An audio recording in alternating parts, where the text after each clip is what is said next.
So, Christopher, welcome. Glad to have you here. I was hoping you could give a little overview of the Omen series in general, because there's been many different titles that are available, some standalone, different expansions added in there. So I hope you can give an overview of what the game series is like, what you're trying to do in the game, and then we'll talk about the new release here.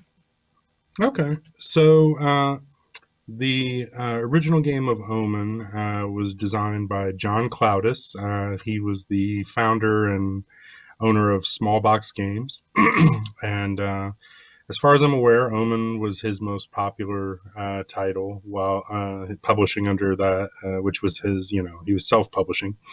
And when the team that was coming together originally to put Colossal Games together, one of those people, our former president, Travis Chance, was a huge fan of John's work, and they arranged a deal to acquire the properties, and they wanted to give him a nice makeover and give him more attention that they felt was deserved, because John kind of has a reputation of a designer's designer, right? So the designers know who he is, but he's a little off the grid, and Travis in particular wanted to bring that to the forefront. And so they signed the Omen line, which at that point, I believe, had 3 or 4 other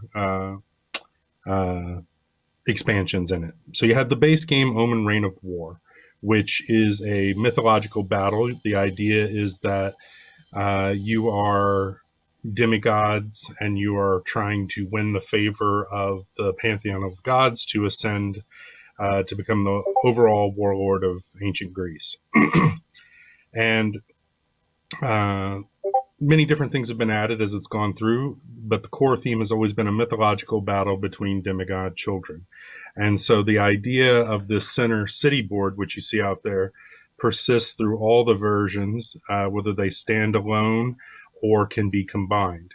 And you're doing battle over those cities in one way that it's referred to as kind of like it's reminiscent of Magic the Gathering, in that you're using your cards to do battle with the other players, and all of the cards which you see being revealed there by our wonderful hand model are unique units, and all the units have 3 particular values, and this is true across all of the games.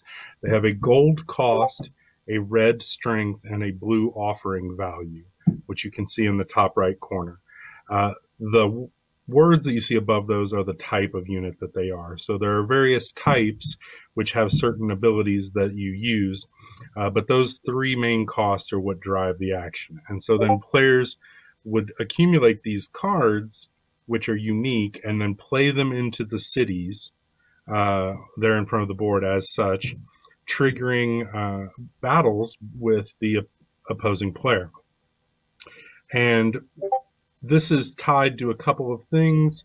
It can be tied to the total number of units present in there, with some units that are colossal counting as more than 1 unit, they count as 2, and that can trigger a battle, or if one player has 5 total on their side. So there's various things that can cause these battles to occur, and once they do occur, you will compare the total of your strength versus the strength of the opposing player, with the winner taking the 2 VP city tile that you see there underneath the peaceful token, right? And so if you do nothing with that tile and you just keep it to the end of the game, it's worth 2 victory points. And the game pushes towards its conclusion. Now, in the base game, Omen Reign of War, there's things that are called feats, where you're pleasing the various Greek gods, and the goals, if you will, they're reminiscent of what you might expect that particular god to want you to do, right? So Hades would be involved with something to do with the discard pile, like underworld manipulation and whatnot. And Artemis would be interested in beasts and things. And so there's all these different ways that you can drive the game to the end. And once the game ends, the player with the most points wins. However, if you choose to flip one of those tiles, you can see there the Unyielding Wrath was flipped. Each of those city tiles has an extremely powerful one-use ability. And so you find this real tug of war situation where, man, do I want to cut the value of that thing in half and use this godlike power? Am I going to get more benefit out of that or not? And so that's one of the real trigger points of decision making is, do I just play for the hard points? And well, now if my opponent uses their godlike powers, do I have to use mine to keep up with the effect of that? And that element runs through all of the variations. And so it was expanded into Edge of the Aegean, which was a little bit more expansion of Greek mythology. Then Fires in the East, which explored Mesopotamian mythology. And there were a few small additions to those, Gift of the Gods and Tales of the Ancients. And John is a huge history buff and a huge mythology fan, as you might guess. And finally, he wanted to go to Egypt, which is what brings us to Omen, Heir to the Dunes. Now, the thing that really sets Omen, Heir to the Dunes apart, makes it unique from the other Omens, is despite the fact that it has the same similar core system, all of the other Omens you can play them standalone, but they really can be meant to be completely combined wholesale. You can just shuffle them all into one big deck and go gangbusters. Well, Heir to the Dunes is fully compatible with all of the other Omen sets, but due to some of the unique things in it, which I can explain in a minute, it's more like instead of going to the other sets have to come to it, right? So you can bring any 10 cards from the other sets into Heir to the Dunes. It doesn't matter which 10, they'll all work just fine. But there are fundamental elements of Heir to the Dunes that you can't dilute it too much with the cards from the other set. And this is because, as you see in the lower right there, you have the structures, right? The Egyptians, of course, famous for their monuments, their obelisks, their pyramids, and whatnot. And you can use those in this one to entomb units in them, to build them. So there's this additional element of constructing these things which can hold cards for the moment they're released. So not only is constructing them worth points, but it allows you to build on it even further. And the other element that sets us apart is now you're actually taking on a specific role as either the child of Anubis or Horus. And so because of that, you're favored by one god or another. And just to the left of the, you see Anubis favored card there, to the left of the board. Yeah. If you flip that over, you'll see Horus favored. Yeah, there you go. And so while every unit in this game is unique, just like all other Omen, a certain percentage of them are mirror images of the others, right? Now, both players can use units that are devoted to the other god, but there are limitations on that. And so you have this tug of war over being favored, gaining the benefit, hate drafting almost to some extent to deny valuable cards to your opponent while limiting their utility to yourself. And it really provides a crunchy strategic game that plays, in 20 minutes to 20, 30 minutes, I would say. And the original Omen is more tactical, and this is probably the most strategic of the Omens.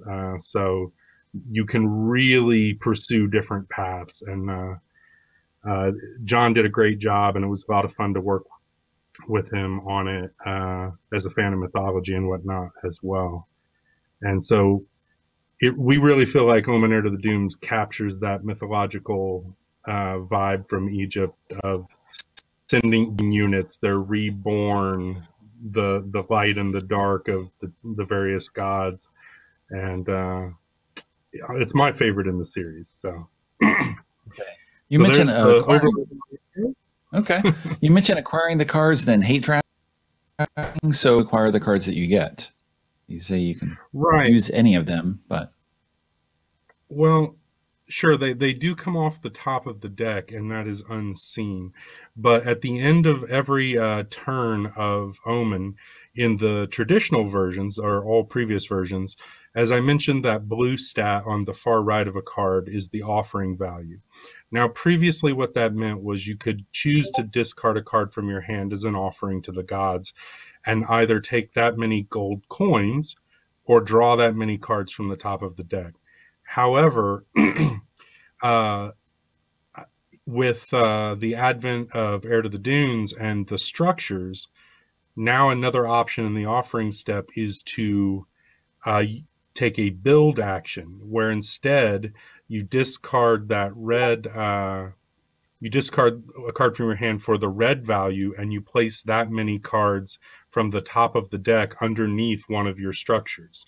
So now you can only be constructing one of them at a given time, but it stores them under there. okay. And so you could choose to play a guy that you know would be more useful to your opponent and keep it out of circulation.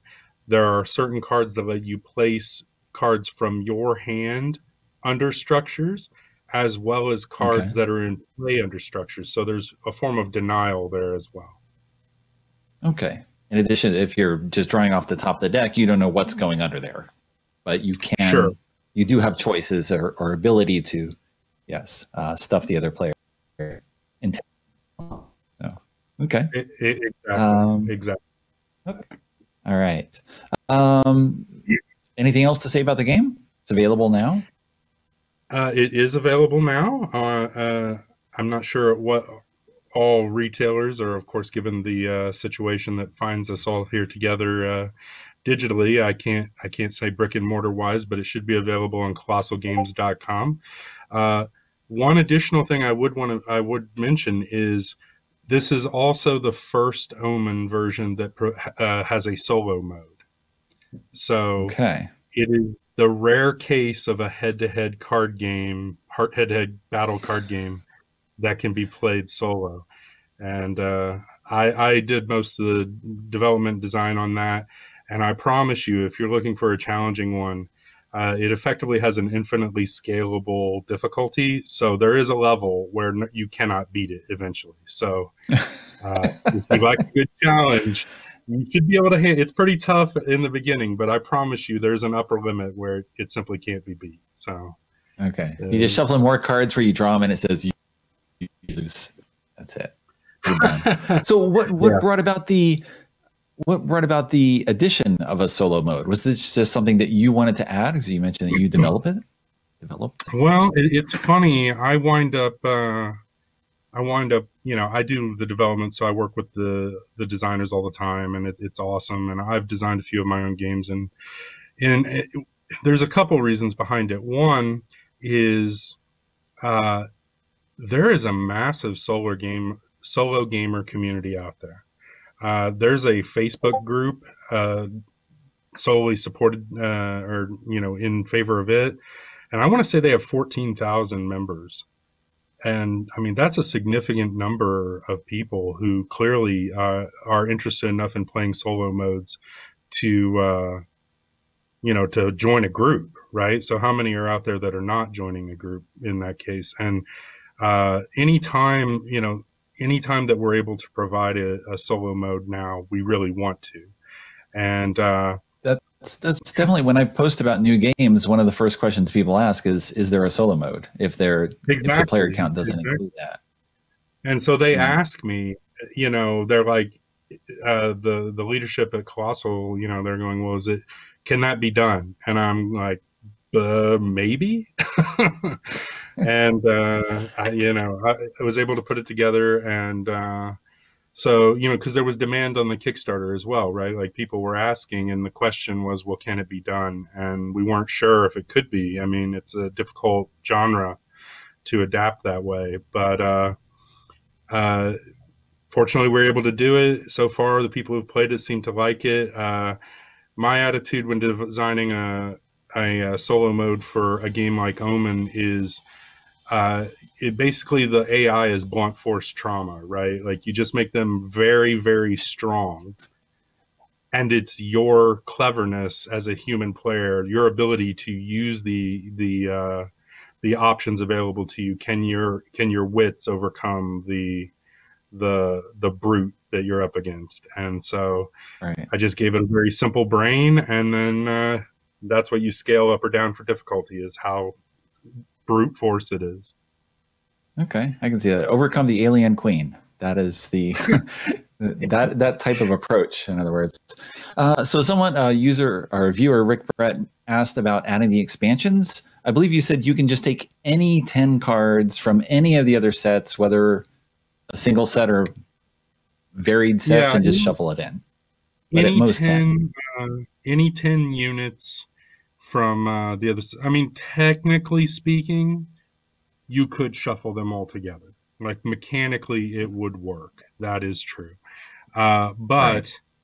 it dilutes the experience. So if that's what you would like to do, that's certainly an acceptable variant to do, but it would not be my recommendation. Now, uh, what we have found there, in testing and trying out some cool stuff is, of course, I mentioned the different unit types, and each set has a bunch of different unit types and whatnot. And there are some that, mixing and matching those. So saying, well, we're going to add 10, Spartoi or 10 warriors or whatever from different sets can really make for some interesting synergies with the play style of Omen Heir to the Dunes. And so you I wouldn't recommend dumping everything in there, but as Right. far as units go, feel free to use any and all of them. And Well, I assume it's akin. It sounds like it's akin to Race for the Galaxy, which kind of has branches for the expansions. And Tom Lehman says, sure, whatever, you could mix it all together, but it's far more random, and you just don't know how things will combine, or you can't play the way you might optimally want to play. So yeah, and we've discussed a few other possibilities for Omen down the road, like maybe a campaign mode or something, right? Where, so I'm not sure that it's the end of Omen. We've talked about, because he covers the different fields of mythology, that perhaps, well, you would decide where you wanted to start, and you would begin with those units and the stuff from that set, and then there would be a victor, and they would choose the next location, and certain elements of that would be combined. So, a kind of a campaign mode like you might see in a Soul Calibur video game or something like that, where you could travel and battle and get that real feel of the various cultures and mythologies represented in the Omen series. So, okay, just to summarize for viewers who just joined, this is a standalone game in the Omen series. It can be combined with other titles, although generally you're using mostly Omen Heir to the Dunes and then a few cards from other sets. Another viewer, M. Smender, was it? Mentioned that they love the Egyptian look, and it has a very unique sort of non-generic Egyptian look to it. So, well, I'm glad to hear that. Especially the box cover there. It's funny, for me, working on games, I have zero artistic talent. I mean, it's shocking my lack of artistic talent. So for me, and at the stage at which I work on games, I usually don't get to play with them by the time they're pretty anymore, right? So I'm playing with, right. index cards and handwritten stuff and very primitive things. And for me, when the art starts to come in, just having an appreciation for the talent of the artists and stuff, it really starts to become real to me at that point. And so it's always nice to hear when the gamers and audiences appreciate, the look of something, and because I feel the same way. It's always awesome to me to see it for the first time and go, oh man, now it's really starting to be what we've been working on, and it's a great feeling. We love it. Well, super. We have about 5 minutes left. What else do you want to talk about from Colossal? I know you had a Kickstarter recently for Ruin. You had other titles that have been kickstarted, I believe, still due to be released. I don't know if you can talk about the release schedule in general. Sure, a little bit. Yeah, actually, we have one that will be shipping very shortly, which is, of course, from the supremely brilliant designer that you're talking to right now. My All title. right. No, I'm joking, but it is my game through Colossal. It's a head-to-head card game, somewhat similar to Omen, I suppose, and it is also has a solo mode. So it'll be available very shortly. We did just do Ruination by Travis. You didn't actually mention the name of the game. Oh, my game? Totemic. I'm sorry. Yes. I thought I did.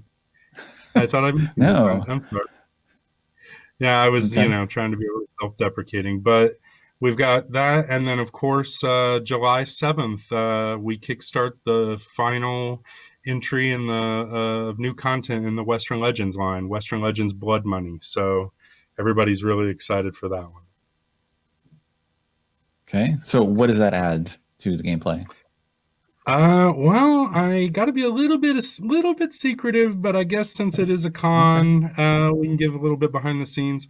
So the cover out there has a character you may recognize from Deadwood. Al Swearingen has now joined the Western Legends notable people. And of course, he was a saloon owner, and we are adding the concept of owning the deeds to places. So now you want to be a saloon owner, you want to perhaps own the railroads or the ranches. That's just one of the small new tastes of things that's being added to it, is the ability to, of course, many of the famed Western legends, such as a Wyatt Earp or whatnot, they owned various businesses and things. So it just adds a whole new method of ways for players to win, new strategies, new things to experience, and of course, more characters and items and whatnot. So lots of fun. We're really excited. Okay, super. So on a more general topic, you're a developer. Have you noticed anything that you would, any advice that you would give to aspiring designers in terms of the designs you've seen and then how you've worked on them and developed them over time? Is there anything in common that people do wrong or that they miss or overlook?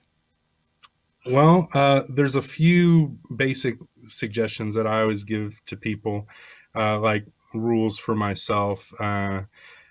There was a video from Extra Credits that when I was an aspiring designer that changed my outlook, called Fail Faster. And it just talks about do it, make something. It's going to be terrible at first. It's okay. But you got to do something. So don't worry about it being right. We'll make it right. Get it right. Iterate. Secondly, you can do anything, but you can't do everything. Now, there are a few incredibly talented people out there who are artists, writers, graphic designers, and designers, but you're probably not one. I'm not one. Most people are not. There's nothing wrong with that, right? But the odds that Right. you're the best at all of those that you could get access to is highly unlikely. And so pick the thing that you want to be really good at and do that. And haters are going to hate. Right? There's some people who hate chocolate and puppies and sunny days. And if you're worried about making something because you think somebody's going to hate it, don't worry. Somebody's going to hate it, right? Somebody out there is going to hate your thing, but ideally you're going to make something that more people love and have more fun. And so don't be afraid of that, because it will happen and it's okay. Other than that, the last big rule that I use is, if you're working on your game and you find yourself bending the game to accommodate a thing, like, remove that thing. The thing is the problem. If you're having to bend the game to keep this one thing in, it is what has to go. Cut that out. Okay. So that's All right. that's the best I can do on my advice to aspiring designers. Fail faster is definitely something that I've heard from other people. It's definitely great in general because yes, you can say it'll be terrible, but otherwise you would have nothing. Exactly. So if you have a choice between the two, yeah, you can work with it better, ideally. Yeah. Yeah, And it breaks the creative inertia, right? Like the idea that it ceases to be abstract that you might make a game. Even if it's bad, if it's terrible, you've still made a game, right? And you've learned something, and that was what really moved me when I first started designing games. Like I go, well, that's the truth. That makes such sense. And it was a big deal for me because I had never worked in any sort of creative field at all. So I can't recommend it enough. Okay. People have talked about that as well, just in terms of writer's block or any type of thing. Often you can just set yourself a goal, just at least much to get started. Somehow force yourself to do 15 minutes of work. And then often you just after that. Yeah. So no, it's so true. The first time I shared anything I made, it was with some of my dearest friends. And, you know, I'm a pretty classic nerd. I used to have terrible social anxiety as far as like talking on, you know, there would have been a time where doing something like this would have been very, very difficult for me. And just showing that thing to even my friends, I felt my hands shaking, you know, and all this stuff. So doing it is the best way. I can tell you as somebody who's a career introvert and all that, that it really helps to just do it, you know? And if you take that pressure off yourself that it has to be perfect in the beginning, because it's not going to be, then you'll feel so much better, and that makes it a lot easier. So okay, super. Thank you very much. Glad to have you here, showing off Omen, Heir to the Dunes, available now from Colossal Games, ideally at your store or coming to your store soon once your store is open again. Distributors are distributing again. Yeah, things are getting back to normal. So thank you very much, Christopher. Yeah, thank you so much for the time. It was great talking to you. Take care. Take care.